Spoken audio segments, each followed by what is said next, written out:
بسم الله الرحمن الرحيم الحمد لله رب العالمين والصلاة والسلام على رسول الله እኔ ያው ተወልጄ ያደኩት ደሴ ከተማ ነው አረብ ገንዳ አካባቢ ላይ ነው ያደኩት እዛ መስጊዱ አካባቢ በቅርብ የሚገኝ ሰፈር ላይ ነው ያደኩት ከዛም በኋላ እንግዲህ አሁን ደግሞ የምገኘው አልቢር መስጊድ ላይ ከቀራኒዮ ወደ አሸዋ ሜዳ የሚወስደው መንገድ ላይ የሚገኝ አልቢር መስጊድ የሚባል አለ ደንበለር ሪስቴት ፊት ለፊት እዛ ላይ ኢማምና ኸጢብ ሆኜ እገኛለሁ አው ኹጥባን ካነሳን ያው የልጅነት እድገት ላይ የተሳሰረ ነገር ነው እኛ አረብ ገንዳ መስጊድ ነው ያደግነውና አረብ ገንዳ መስጊድ ላይ በልጅነታችን 8 አመት 9 አመት 10 አመት ይያለን ኡስታዝ ዩሱፍ አደም የሚባል የአረበኛ አስተማሪ ነበረን ረህመቱላሂ ዐለይሂ አላህ ይዘንለት ወደ አኺራ ሂዷል እሱ በልጅነታችን ኹጥባዎችን ያስሐፍዘንና የዒድ ቀናቶች ላይ ዒድ ቦታዎች ላይ በቃላችን ኹጥባ እንድናደርግ ያስተምረን ነበር ከዛ ተነሳ ከዛ በኋላ ደግሞ በኔ ህይወት ውስጥ ትልቅ አስተዋጽኦ የነበረው ኡስታዝ ጣልሃ መሐመድ ዑስማን አሁን አላህ ሐፊዘሁላህ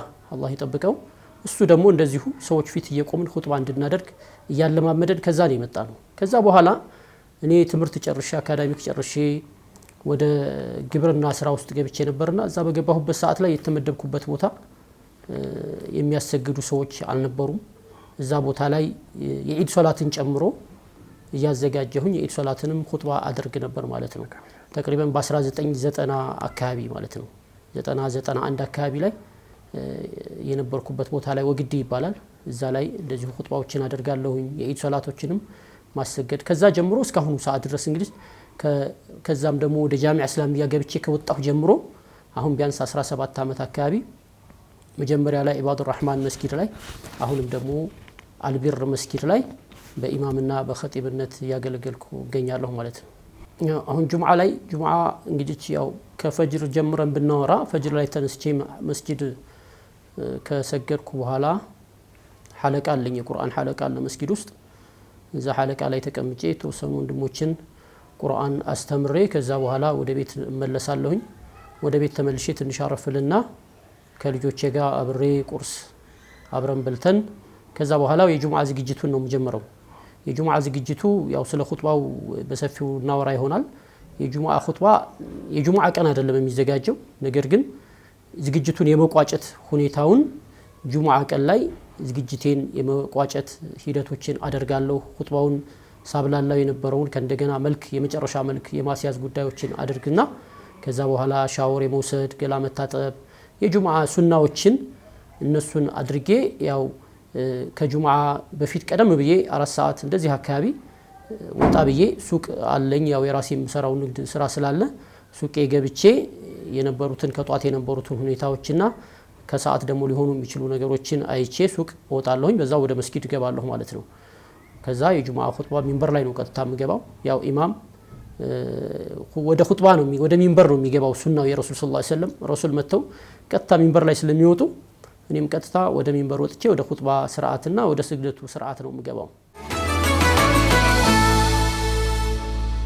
والله ጁምዓ ሁለት አይነት ስሜቶች ናቸው ያሉት እኔ ጋር አንደኛው ስሜት የደስታ ስሜት ነው ሁለተኛው ደግሞ የስጋት ስሜት ነው ሁሉ ጊዜ ስጋት አለብኝ ለምን ረሱላችን ሰለላሁ ዐለይሂ ወሰለም በተናገሩት ሰይዱል አያም ነው ጁምዓ የቀናቶች ሁሉ አይነታ በላጭ ቀን የተባለው ጁምዓ ቀን ነው የዒድ ቀን ነው ጁምዓ ቀን የዒድ ቀን ነው ቤት ስገባ ቤተሰቦቼ ጥሩ ሆነው እንዳይፈልጋለሁ ያለው ሁኔታ የዒድ ድባብ እንዲኖር እፈልጋለሁ ደስ ይለኛል ያም ቤተሰብ ተሰብስበው ጁምዓ ቀን ተሰብስበን ነው የምናሳልፈው ከሰዓት በኋላ ቤት ውስጥና ያ ድባብ በጣም ደስታ ይፈጥርብኛል ልቤ ላይ ትልቅ ቀን እንደሆነ ይሰማኛል ሁለተኛው ግን ረሱል የተናገሩት ሐዲስ አለ እንደዚሁ ጁምዓ ቀን ቂያማ ቀን የሚቆመው የውመል ጁምዓ ነው ይላሉ የጁምዓ ቀን ነው ቂያማ የሚቆመው እና ያ ስጋት ሁሉ ጊዜ ጁምዓ ላይ ይመጣብኛል ሐቂቃ አስበዋለሁ ዛሬስ ቢሆን ቂያማ ቀን ዛሬስ ቢሆን የሚቆመው የሚለው ስለዚህ ሁለቱም ነገሮች ናቸው ያሉት ደስታው እንዳለ የዒዱ ቀን ስሜት እንዳለ ሆኖ ሁለተኛው ደግሞ ምን ተዘጋይተናል አሁን ዛሬ ቢሆን ቂያማ ምን አድርገናል የሚለው ነገር ሁሉ ጊዜ ያሳስቡኛልና እነዚህ ሁለት ነገሮች ጁምዓ ላይ አስታውሳቸዋለሁ የጁምዓ ኹጥባ ትልቅ ትኩረት ሊሰጥበት የሚገባ ጉዳይ ነው ሳምንታዊ ኢንፎርሜሽን ማለት ነው ሳምንታዊ ኢንፎርሜሽን ለማህበረሰቡ መስጠት ነው ብዙ ጊዜ ችግሮች ምንድነው ጁምዓ ኹጥባ እንዳለ ዒልም የምናዘንብበት መድረክ አይደለም ወቀት በአጠቃላይ ዝም ብለን ለህብረተሰቡ የምንሰጥበት ረጅም ሰዓት የምንቆይበት አይደለም የጁምዓ ኹጥባ አካባቢያችንን በተለይ መስጊዱ ያለበት ዙሪያ ላይ ካለው ነው የምንነሳው። መስጊዱ ዙሪያ ላይ ምን ችግሮች አሉ? የመስጊዱ ጀማዓ ላይ የሚታዩ ምን ችግሮች አሉ? እነዛ ነገሮች ሳምንቱን ሙሉ ሊታሰብ ይገባል። በአሁኑ ሳምንት አንድ ኹጥባ ካደረኩኝ ልክ ይሄን ኹጥባ ከጨረስኩ በኋላ የሚቀጥለው ኹጥባ ምን መምሰል አለበት የሚለውን ከዛው ቀን ጀምሬ ከባቢያችን ምን ይመስላል፣ አካባቢያችን ላይ ያለው ሁኔታ ምን ይመስላል፣ እንደ ሀገር በሀገር ደረጃ ምን ፖለቲካዊ፣ ማህበራዊ፣ ኢኮኖሚያዊ ችግሮች አሉ፣ እንደ ዓለም ደረጃ በዓለም ደረጃ ላይ የሚከሰቱ አሳዛኝ ነገሮች በተለይ በአሁኑ ሰዓት አሳዛኝ ነገሮች ይከሰታሉና እነዛስ የኛ አስተዋጽኦ ምንድነው? ማህበረሰቡን የማንቃት ስራ ነው። የኹጥባ ስራ ብሎ ማለት ንቃት የመስጠት ስራ ነው። ስለዚህ ኹጥባ ዝግጅቱ መጀመሪያ ያለበት ሳምንቱ ሙሉ ነው። በሳምንት ውስጥ ምን አዲስ ክስተቶች ተከስተዋል፣ ምን አዲስ ነገሮች አሉ፣ እነዛን ነገሮች ከመቃኘት ነው የሚጀምረው። እነዛን ነገሮች ይቃኝና ርዕስ እመርጣለሁ። በአሁኑ ሰዓት ይሄ አንገብጋቢ የሆነው ነገር ይሄ ርዕስ ነው የሚለውን ካገኘሁኝ አንዳንድ ጊዜ ደግሞ ከአንዳንድ ወንድሞችም ጥቆማ እነሳለሁ። አንዳንድ ወንድሞች ደውሉልኝና እንደዚህ አይነት ችግር አጋጠመን፣ እንደዚህ አይነት ችግር አለ፣ ወጣቱ ላይ ይሄ ችግር አለ፣ ማህበረሰቡ ላይ ይሄ ችግር አለ የሚባለው ያንን ይዝና ርዕስ አወጣለታለሁ። በዛ ርዕስ ዙሪያ ላይ ተንተርሼ መራጃዎችን እያየሁኝ በዛ ርዕስ ዙሪያ ላይ ከረሱል ጀምሮ እስካሁን ዋቂዕ ላይ ድረስ ያለ ምን ነገር አለ የሚለውን ፈትሼ ይጠቅማል ብዬ የምሰጣቸው ኢንፎርሜሽን ነው ማዘጋጀው። ይሄን ሳዘጋጅ በሰዓት እገድባለሁ። ብዙ ጊዜ እኔ ኹጥባውና ጁምዓ ሶላቱ ከ30 ደቂቃ እንዲበልጥ ብዙ ጊዜ አልፈልግም። ሶላቱም ኹጥባውም ሆኖ ማለት ነው።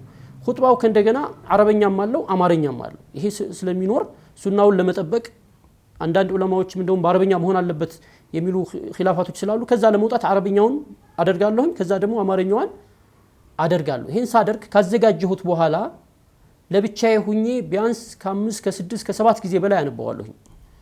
ወደ መጨረሻ አካባቢ ላይ ሰዓት ይይዛለሁ፣ ደቂቃዎችን ይይዛለሁ። ምን ያክል ነው የፈጀብኝ? ረዝሞብኝ ከሆነ ከእንደገና የማሸጋጀትና የማስተካከል ስራዎችን እንሰራለሁ። አጥሮ ከሆነ ደግሞ የመጨመር ነገሮችን እንሰራለሁ ማለት ነው። ስለዚህ አንድ ኸጢብ የሆነ ሰው ከማቅረቡ በፊት በመጀመሪያ ደረጃ ራሱ ላይ ቁጭ ብሎ ያንን ነገር በደንብ ማስተንተን፣ ምንድነው ሰው ፋይዳ ሊያገኝ የሚችለው፣ ሰዓቱስ ምጥን ነው የሚለውን እነዚህን ነገሮች ዳስሼ በመጨረሻ ጁምዓ ቀን ላይ የመጨረሻ ማስተካከያዬን አድርጌ ነው ወደ ሚንበር የምወጣው ማለት ነው። ይሄ ጥሩ ጥያቄ ነው። አሁን ምን አለ መሰለህ፣ አንደኛ ኸጢቦቻችን ይህን ዝግጅት ለማድረግ አይምሮአዊ ነፃነት ያስፈልጋቸዋል። አይምሮአቸው ነፃ መሆን አለበት። ስነ ልቦናቸው የተረጋጋ መሆን አለበት። በሚያሳዝን ሁኔታ ግን አገራችን ላይ ያሉ ኢማሞች ብዙዎቹ ብዙ ተጽዕኖ አለባቸው። ከቤታቸው ብንጀምር ቤታቸው የተረጋጋ ቤት አይደለም። በኢኮኖሚ የተቸገሩ ናቸው። ያ ሀሳብ ጭንቀት አለባቸው። እኔ አንድ ገጠመኝ ላንሳ እዚህ ላይ። ሱቅ ቁጭ ብዬ እኔ ሱቄ እዛው አንፎ አካባቢ ነው እና ከላይ 105 ከሚባለው በእግራቸው የሚመጡ ኢማም ሁል ጊዜ ያለሁኝ በእግራቸው ከዛ ይመጣሉ። የት እንደሚሄዱ አላቅም። አካሄዳቸው ብቻ ያሳዝነኛል። በጣም ፈጠን እያሉ ነው የሚሄዱት። እና አንድ ቀን ሱቄ በር ላይ መኪና ቆሜ ስለነበረ የኔ መኪና እዚህ ቆሟል። ሰራተኛ ሱቅ ውስጥ አለ የሚሰራ። እኔ ሱቅ ላይ አላስፈልግም እና ለምን እስኪ የሚሄዱበትን ቦታ ጠይቄ ለምን ይዣቸው አልሄድም አልኩና ኑ ሼክ ወርታች ኑ ይዤህ ልሸኙ አልኳቸውና ጋቤን አስገብቻቸው መሄድ ጀመር። ተጨናነቁ። እረ ለኔ ብለህ እንዳይሆን ግድ የለም ወርታቸው ወርዳለሁ ይዣህ ሆይታለሁ። ቀራኒዮ ደረስን። ቀራኒዮ ጋር ስንደርስ እዚህ ታክሲ ያገኛለሁ፣ እዚህ አውርደኛለሁ። የት ነው የምትሄዱት አልኳቸው። እሳቸው የሚሄዱት ወደ ተክለ ሃይማኖት ነው። እዛ ኢማም ናቸው። እዛ እየሄዱ ነው የሚያስግዱት ከ105 ማለት ነው። ከዛ አይ ችግር የለውም እኔ ወርታች ስለምወርድ ይዤው ተሄዳለሁ አልኳቸው። ጦር ኃይሎች ላይ ባስ አገኛለሁ፣ ከዚህ አውርደኝ ግድ የለህም እንዳትደክምብኝ አሉ። አይ ዛሬ ሼክ ነይቻለሁኝ አንቱን መስጊዱ አድርሼህ ነው የምመለሰው አልኳቸው። እንባቸው መጣ። በጣም አዘኑ። ለኔ ብለህ ይሄን ትደክማለህ? አዎ አንድ ቀን ምን ችግር አለው አልኳቸውና ወሬ ያወራን። እንዴት ነው ኑሮ፣ እንዴት ነው ሁኔታ ስላቸው የሚያሳዝን ሁኔታ አሁንማ ሱጁድ ሰህው አብዝተናል አሉ። ሱጁድ ሰህው ግልጽ ነው አይደል? ሰው ሶላት ላይ ሲሰግድ ስተት ሲሳሳት ማካካሻ ሱጁድ ሰህው እንዴት ስላቸው ምን ኑሮ በኮ አስቸገረን እኮ የኑሮ ሐሳብ ረካ የመሳት የተለያየ ነገር የመሳት ውስጥ ወድቀዋል። አየህ እንኳን ኹጥባ ተረጋግቶ የመጻፍ የማዘጋጀት ሁኔታ ላይ ማለት ነው። ስለዚህ የመጀመሪያው ችግር ኢማሞቻችን ነፃ መውጣት አለባቸው። በዚህ አጋጣሚ ነው አሁንም እንግዲህ አዲስ ለተመረጡ መጅሊሶች ትልቅ የቤት ስራ ነው ይሄ። መሻይኾቻችን ካልተከበሩ ኢማሞች ካልተከበሩ የተረጋጋ ስራ ሊሰሩ አይችሉም። እኔ መስጊድ ውስጥ ስገባ የዛሬ ስንት ሺህ ዓመት የተጻፉ መጽሐፎችን እኮ የኹጥባ መጽሐፎችን ይዘው የሚያነቡ ኢማሞችን አይተናል። በቃ ያንን አንስተውት ያነባሉ። አንዳንድ ጊዜ በጣም የሚያሳዝነው ያ መጽሐፍ የተጻፈበት አገር ላይ ስለዛ አገር የተጻፈ ነገር ሁሉ እዛ ላይ ይነበባል፣ ኹጥባው ላይ ማለት ነው። ይሄ ምንድነው? ተረጋግተው ስራቸው መስራት ስላልቻሉ ነው እንጂ የኢልም ችግር ይሆናል ብዬ በጭራሽ አላስብም። መሻይኾቻችን በጣም አሊሞች ናቸው። ስለዚህ መሻይኾቻችንን አኢማዎቻችንን የማረጋጋት የመደገፍ በኢኮኖሚም በሐሳብም ከጎናቸው የመሆን አንድ ነገር ያስፈልጋል። ሁለተኛ ስልጠና ያስፈልጋል። ስልጠና መውሰድ አለባቸው። ኹጥባ ዝግጅት ራሱን የቻለ ስልጠና ይፈልጋል። እኔ መዲና ውስጥ ስማር ጃሚዓ እስላሚያ ላይ ኮርሶች የተለያየ ኮርሶች ነበሩ። የማኔጅመንት ኮርሶች ይሰጣሉ። ብዙ አይነት የክህሎት ሲሰጡ ከዛ ውስጥ አንዱ ፈነል ኸጣባ ነው። የኹጥባ አደራረግ እንዴት ነው፣ እንዴት መጻፍ አለብህ፣ እንዴት መዘጋጀት አለብህ የሚለውና ያንንም በየጊዜው መጅሊሱ ስራዬ ብሎ ኸጢቦችን ሰብስቦ የኹጥባ አዘገጃጀትን ስልጠና ካልሰጠ አሁንም ከዋቂዑ ጋር ያልተገናኙ ኹጥባዎች ብዙ ቦታዎች ላይ ይደረጋሉ። ሌላው ማስረዘም ነው። በጣም ይረዝማሉ ኹጥባዎች። አይተህ ከሆነ ብዙ ጊዜ አንዳንድ ሰው እኮ ይተኛል። በተለይ ኹጥባ ላይ የሚመጣ እንቅልፍ ቀላል አይደለም። ኃይለኛ እንቅልፍ ውስጥ ይገባሉ። እና እኔ አጭር ኹጥባ አዘጋጅቻለሁ ብዬ የሚያንቀላፋ ሰው ካየሁ ራሱ አልቀጥለውም። ለምን? ኹጥባ የሚፈለገው ሰዎች ነቅተው ተከታትለው ተግባራዊ እንዲያደርጉት ስለሆነ ማለት ነው። ስለዚህ ማስረዘምም ብዙ አስፈላጊ አይደለም። ኸይሩል ከላሚ ማቀለ ወደል፣ ትልቅ ኸይር የሚባለው ንግግር አጭር ሆኖ አመላካች የሆነ ነው ይባላል ማለት ነው። ስለዚህ እነዚህ ነገሮች መዳሰስ አለባቸው ብዬ አስባለሁ። ባረከላሁ ፊክ። ብዙ ጊዜ ኹጥባ ስታደርግ ብዙ አይነት ሰዎችን ታያለህ። አዛ የሚያደርጉ ሰዎች ታያለህ፣ ከኋላ የሚረማመዱ ሰዎች ታያለህ። እና እኔ በጣም ከሚሉኝ ነገሮች ውስጥ ህፃናቶች ትኩረት ሊሰጥባቸው የሚገባ ነገር፣ በተለይ ጁሙዓ ላይ ህፃናቶች በጣም አዛ ያደርጋሉ። አዛ ከማድረግም አልፈው በቃ ሰውየውን ጁሙዓውን የማበላሸት ደረጃ ላይ ይደርሳሉና ጁሙዓ ኹጥባ እየተደረገ ህፃናት ልጆች የሚቆናጠጡ ልጆች፣ ሰዎችን የሚቆናጠጡ ልጆች አሉ። ከኋላ ይቆናጠጣሉ፣ ከዚህ ይቆናጠጣሉ። አንተ ታየዋለህ ኹጥባ እያደረግክ፣ ሰውየው ጁሙዓ እንዳይበላሽብኝ ብሎ ይሸማቀቃል። አልችል ሲል መጨረሻ ላይ ይማታል። ህፃናቶቹን ይመታቸዋል ማለት ነው። እና የዚህ አይነት ገጠመኞች አሉ። የህፃናት ረብሻዎች ይታያሉ፣ የህፃናት ሩጫዎች ይታያሉ። እና አንድ ጊዜ መስጊዳችን ላይ በጣም ህፃናቶች ሲረብሹ አንዱን አዛ አድርገውታል። እንደዚህ አሁን እንዳልኩህና መተው ለኔ ስሞታ ተናገረ። አባትየውን ለምንድን ነው ልጆችህ እንደዚህ የምታደርገው ስንለው የአላህ መልእክተኛ ሶላት እያሰገዱ ህፃናት ልጆችን እዚህ ላይ አዝለው ያሰግዷል ነበር እንዲህ አለ። ከዛ ሰውየው ምን አለው? ታዲያ እሳቸው ልጃቸውን ራሳቸው አዘሉ እንጂ ሰው አዛዘሉ እንዲህ አለው። አንተ እኮ እኛን እያሳዘልከን ነው፣ ራስህ ዘል ልጅህን አለው። እና ይሄ ገጠመኝ ትልቅ ትምህርት የሚሰጥ ነው። ልጆቻችንን በትኩረት እንያዛቸው። በተለይ ጁሙዓ ላይ እንዳይረብሹ፣ ጁሙዓውን እንዳያበላሹ፣ የሰውንም ጁሙዓ እንዳያበላሹ ጥንቃቄ እንዲደረግ በዚሁ አጋጣሚ ማስተላለፍ እወዳለሁ።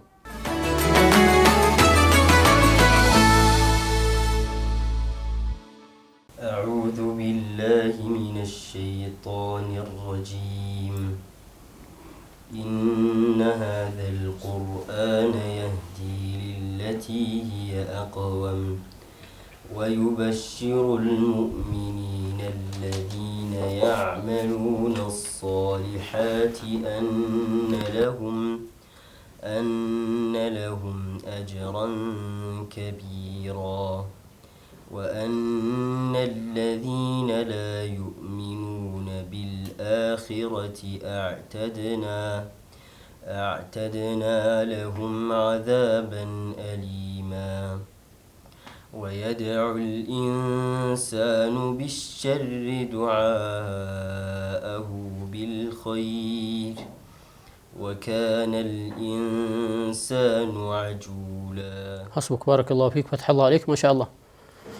عبد الرحمن.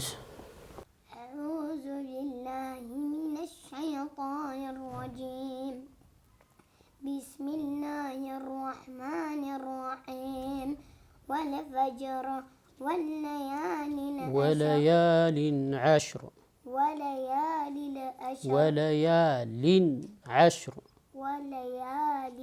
عشر والشفع والوتر والليل إذا يسر هل في ذلك قسم لذي حجر قسم لذي هجر ألم تر كيف فعل ربك بعاد حسبك بارك الله فيك بارك الله فيك بلت دمهم عند حسين ጨርሰ حفظ በደንብ ትቀራለህ إن شاء الله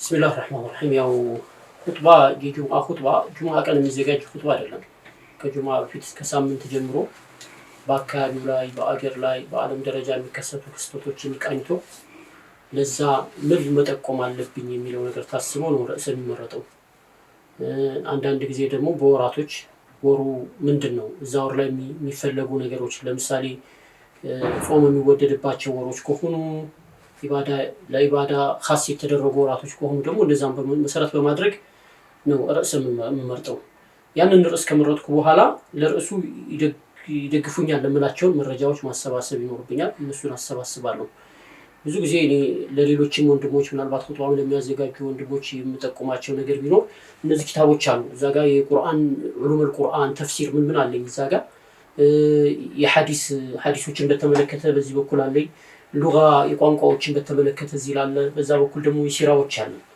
እና እነዚህ ኪታቦች ሁሉ እንደማጣቀሻነት ተጠቀማለሁኝ አልহামዱሊላህ አላህ አግርቶልኛል ይሄን ከዛ ውጪ ግን አንድ ኪታብ አለ ይሄ ኪታብ ነظرة النعيم የሚባል ኪታብ ነው ይሄ መውሱዓ ነው ኢንሳይክሎፒዲያ እንደምንለው ማለት ነውና የረሱልን ሲራ መጀመሪያ ላይ ያመጣል ወደ 12 ሙጀለድ ነው የረሱልን ሲራ መጀመሪያ ላይ ያመጣል ከዛ በኋላ ደግሞ ጥሩ ባህሪ የሚባሉ ነገሮችን ባህሪዎችን ያንዳንዳቸውን ሲሰጥና በዛ ዙሪያ ላይ ከቁርአን ከሐዲስ ከሲራ እንደዚሁ አሳሮችን እንዳለ ሰብስቦ አንድ ቦታ ላይ ያመጣል ጥሩዎችን ሲጨርስ ደግሞ መጥፎ ባህሪዎችን ይዘረዝራል ማለት ነው ስለዚህ ይሄ በጣም የሚጠቅም ኪታብ ነው ይሄንን ተጠቅመዋለሁ ብዙ ዶክተሮች ብዙ መሻይኾች በጋራ ሆነው ያዘጋጁት ነው አንድ ሰው ያዘጋጀው ኪታብ አይደለም ማለት ነው ስለዚህ ኪታብ ወሳኝ ነው አሁን ትልቁ ችግር ሀገራችን ላይ መሻይኾቻችን የኪታብ እጥረት አለባቸው የኑሯቸው ሁኔታ በጣም የተጣበበ ነው ያ ችግር ስላለ እነዚህ ነገሮች መፍትሄ ማድረግ አለባቸው ኹጥባዎች በጣም ይረዝማሉ ኹጥባዎች ማጠር አለባቸው ሰዓት ይዘን ኹጥባውን ከጻፍንና ካዘጋጀን በኋላ ለብቻችን ያነበብን ያንን ኹጥባ ምን ያክል ደቂቃ ፈጅቷል የሚለው 2 3 4 ጊዜ ማንበብ ይኖርብናል ከ7 ከ8 ጊዜ በላይ አነባለሁ ማዘጋጀው ኹጥባ ማለት ነው ይሄን ካደረግን እኛ ጋር የሚሰግዱ ሰዎችን አክብረናል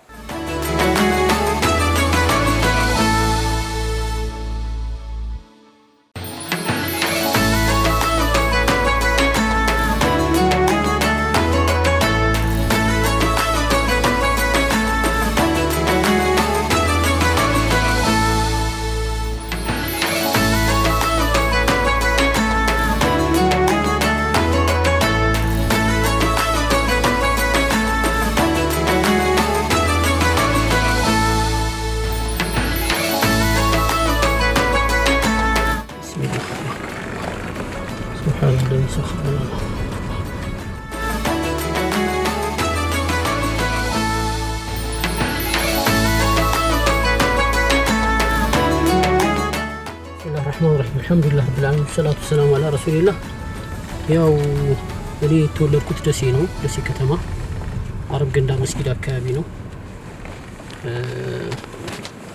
አልহামዱሊላህ ያ አካባቢ እንደሚታወቀው በዛ ጊዜ ጥሩ እንቅስቃሴዎች ነበሩ ቁርአን ያቀሩን ሴት ናቸው ለብዙ ሴቶች እኔ አርአያ ይሆናሉ ብላቸው ሴት ናቸው ኸዲጃ ሐሰን ይባላሉ እኛ ጀደቲ እንላቸዋለን አያቲ እንደማለት ነው ቁርአን በነፃ ነበር የሚያቀሩን ቤታቸው ላይ ያበሉ ያጠጡ መርሆ ግቢ የሚባለው አካባቢ ነው ቤታቸውና እዛ ቁርአን ያቀሩን እሳቸው ጋር ቁርአን ሲቀራኔ እንደውም በጣም ይቸገር ነበር ቶሎ አልሐፍዝላቸው በጣም ይቸገራሉና ይቀጡናል እንደ ልጅ ነበር የዛ ጊዜ ቤተሰብም ደሞኛ በመገረፋችን በመመታታችን ደስተኛ ነበር ለምን ለተርቢያ እንደሆነ ስለሚገባቸው ጠጠር ያነሱ ጆሮአችን ላይ ያረጉ ጆሮአችንን ያሹት ነበር እስከሚደማ ድረስ ቁርአን እሳቸው ላይ ነው በነظር ያختمኩት ቁርአን ካختمኩ በኋላ አረብኛ ቋንቋ እዛው መስጊድ ውስጥ እንማር ነበር ኡስታዝ ዩሱፍ አደም እነሱ ጋር እንማር ነበር ኹጥባ ያስተምሩናል ያለማመዱናል ዒድ ላይ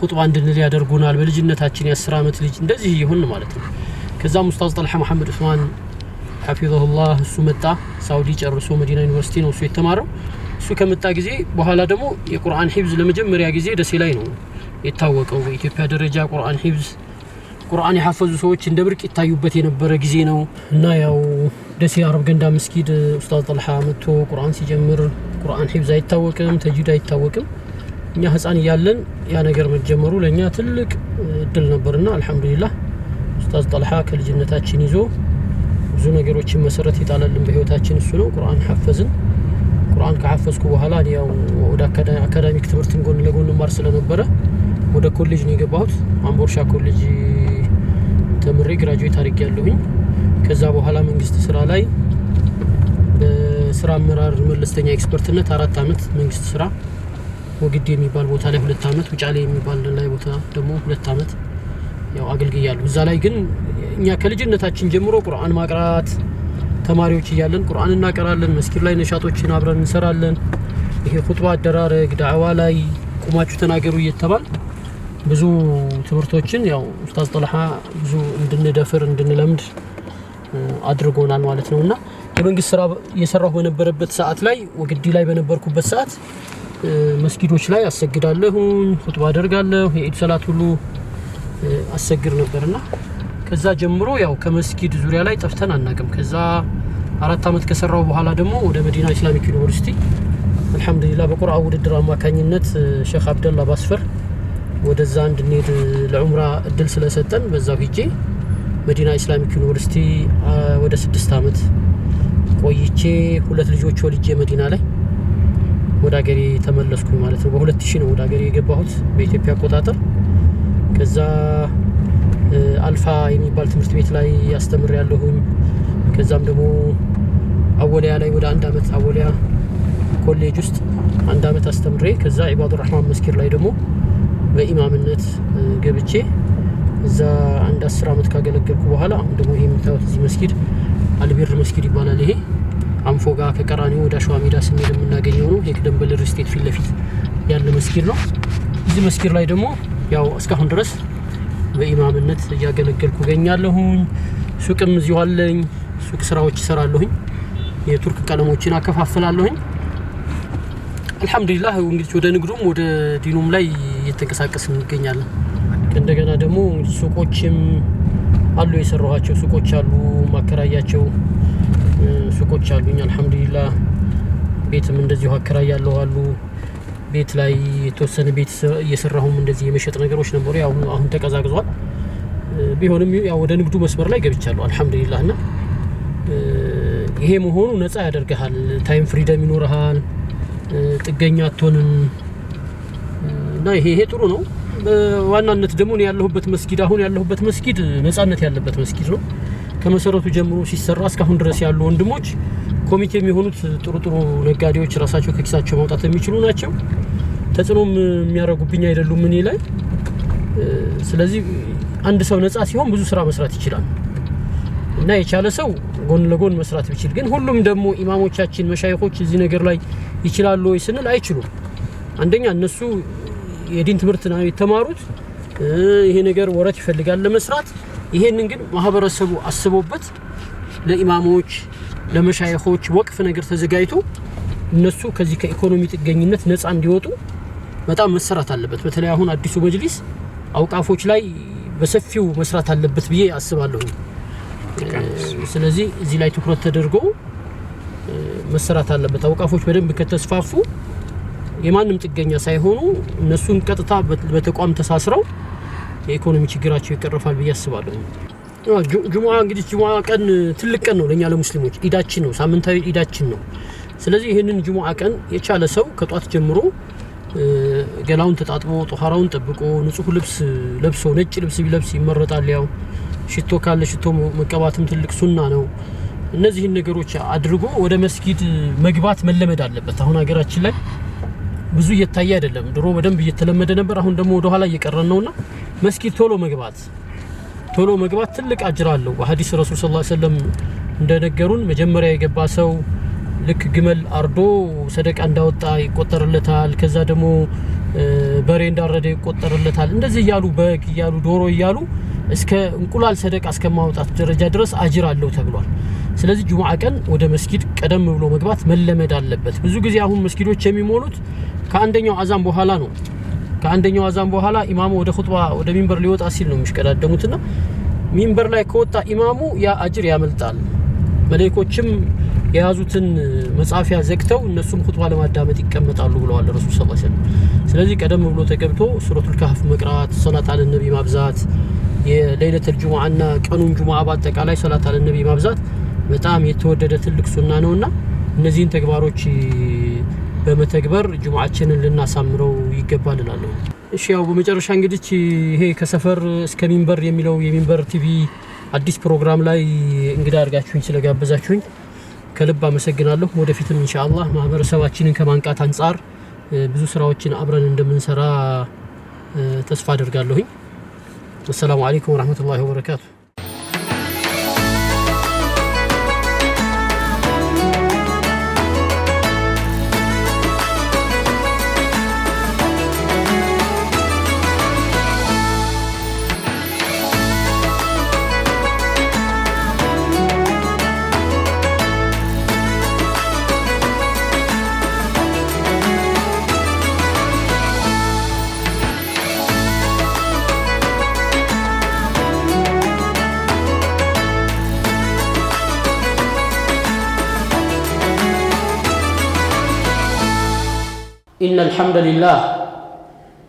إن الحمد لله نحمده ونستعينه ونستغفره ونتوب إليه ونعوذ بالله من شرور أنفسنا ومن سيئات أعمالنا من يهده الله فلا مضل له ومن يضلل فلا هادي له وأشهد أن لا إله إلا الله وحده لا شريك له وأشهد أن محمدًا عبده ورسوله يا أيها الذين آمنوا اتقوا الله حق تقاته ولا تموتن إلا وأنتم مسلمون